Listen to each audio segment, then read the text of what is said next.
জাহাঙ্গীরনগর বিশ্ববিদ্যালয়ের জাকসু নির্বাচনের প্রচারণা চলছে। ১০ম দিনের মতো সকাল থেকে প্রচারণা শুরু করেন প্রার্থীরা। গত ২ দিন ক্যাম্পাসে ছুটি থাকায় প্রার্থীরা অনেকটা ঢিলেঢালাভাবে প্রচারণা চালালেও এখন ব্যস্ত সময় কাটছে তাদের। ক্যাম্পাসের মুরাদ চত্বরে ভোটারদের কাছে ভোট চাইছেন প্রার্থীরা। তবে অনেক প্রার্থীর দাবি, অন্তত ২৪ বিভাগের বিভিন্ন পরীক্ষা থাকায় তারা শিক্ষার্থীদের সাথে যোগাযোগ করতে পারছেন না।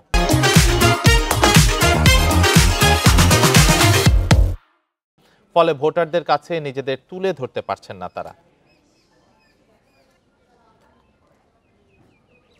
প্রার্থীদের যেমন পরীক্ষা রয়েছে, তারা যেমন নির্বাচনী প্রচারণার ক্ষেত্রে নানান ধরনের প্রতিবন্ধকতার শিকার হচ্ছেন, ঠিক তেমনি ভাবে ভোটাররা যারা রয়েছেন, যারা উৎসাহী কিন্তু পরীক্ষার কারণে বা একাডেমিক নানান জটিলতার কারণে আসলে তারা ঠিকঠাক মতো এই নির্বাচনী আমেজে যুক্ত হতে পারছেন না বলে আমরা মনে করছি। পরীক্ষা কার্যক্রম চলমান রয়েছে, যার ফলে যারা প্রার্থী রয়েছেন, যারা শিক্ষার্থী রয়েছেন, প্রার্থীরা কিন্তু শিক্ষার্থীদের দ্বারে দ্বারে সেভাবে পৌঁছাতে পারছে না, প্রচার প্রচারণা করতে পারছে না।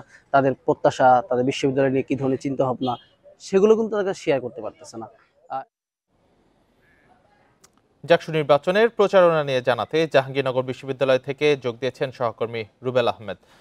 রুবেল, আজকে ১০ম দিনের প্রচারণা কতক্ষণ চলবে, অর্থাৎ কতক্ষণ এই প্রচারণা চলবে এই বিষয়ে একটু জানাবেন। আর পরীক্ষা থাকাতে অনেক প্রার্থী বলছেন যে যোগাযোগে সমস্যা হচ্ছে শিক্ষার্থীদের সঙ্গে, এ বিষয়ে একটু বিস্তারিত জানাবেন।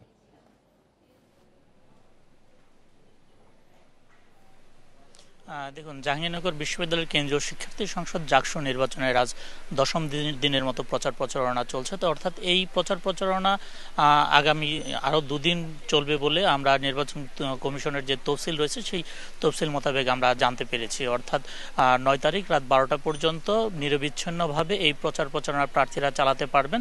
তবে এই প্রচারণা চালাতে গিয়ে প্রার্থীরা কিন্তু আমাদের কাছে বেশ কিছু সমস্যার কথা তুলে ধরেছেন। তারা বলেছেন নির্বাচন কমিশন প্রচারণা চালানোর জন্য যে ধরনের আচরণ বিধি বেঁধে দিয়েছে, যার কারণে কিন্তু তাদের প্রচারণা চালাতে কিন্তু সমস্যা হচ্ছে। এবং এর বাহিরে তারা কিন্তু আরও একটি বিষয় আমাদের সামনে তুলে ধরেছেন, সেটি হচ্ছে যে বিভিন্ন বিভাগের অন্তত ২৪টি বিভাগের কিন্তু পরীক্ষা চলছে এই মুহূর্তে ক্যাম্পাসে, যার কারণে তারা কিন্তু এই পরীক্ষা চলাকালীন সময় যেমন শিক্ষার্থীদের পাচ্ছে না, ঠিক তেমনি তারা হলে গিয়ে যখন শিক্ষার্থীদের সাথে ভোটের জন্য কথা বলার চেষ্টা করছেন, তখনও কিন্তু পরীক্ষার প্রস্তুতির জন্য কিন্তু শিক্ষার্থীরা কিন্তু প্রার্থীদের সাথে ঠিকমতো সময় দিচ্ছেন না বা অনেকে কিন্তু কথা বলছে না, যার কারণে কিন্তু প্রচারণার একটা ভাটা তৈরি হয়েছে। এবং নির্বাচনের দিন যতই ঘনিয়ে আসছে ততই কিন্তু প্রচারণার সাথে কিন্তু জাহাঙ্গীরনগর বিশ্ববিদ্যালয়ের জাকসু নির্বাচন নিয়ে কিন্তু উত্তেজনা বেড়েই চলছে। আমি একটি বিষয় একটু জানিয়ে রাখতে চাই, গতকালকে কিন্তু নির্বাচন কমিশন জাকসুর গঠনতন্ত্র অনুযায়ী এক প্রার্থীর সম্প্রীতির ঐক্য প্যানেলের যিনি ভিপি প্রার্থী রয়েছেন তার কিন্তু তারা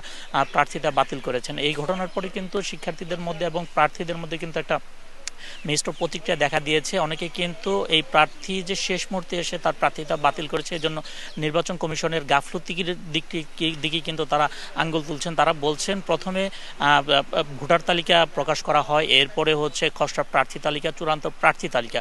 সেক্ষেত্রে যেহেতু তাকে চূড়ান্ত প্রার্থী তালিকায় তার নাম অন্তর্ভুক্ত করা হয়েছে, সেক্ষেত্রে এই শেষ মুহূর্তে এসে তার প্রার্থী তালিকা বাতিলের জন্য কিন্তু নির্বাচন কমিশনের গাফলতি রয়েছেন বলে অনেক প্রার্থী অভিযোগ করেছেন। এবং তারা বলছেন যে অনেক দিন ধরেই একটি আশঙ্কা রয়েছে যে জাকসু নির্বাচন বানচালের একটি ষড়যন্ত্র চলছে, এবং সেই ষড়যন্ত্রের অংশ হিসেবেই কিন্তু অনেকেই কিন্তু এই যে প্রার্থিতা বাতিল করা হয়েছে এই বিষয়টিকে সামনে তুলে এনেছেন। এবং সম্প্রীতির ঐক্য প্যানেলের যে প্রার্থিতা বাতিল করা হয়েছে এই বিষয়ে আমরা প্যানেলের সাথে যোগাযোগ করার চেষ্টা করেছি।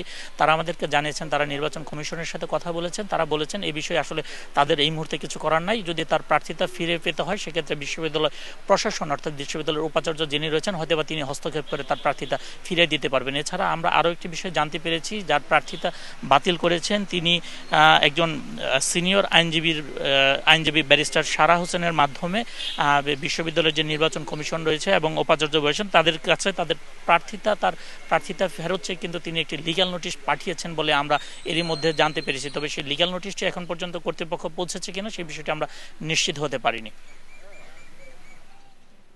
জাহাঙ্গীরনগর বিশ্ববিদ্যালয় থেকে জানাচ্ছিলেন সহকর্মী রুবেল আহমেদ।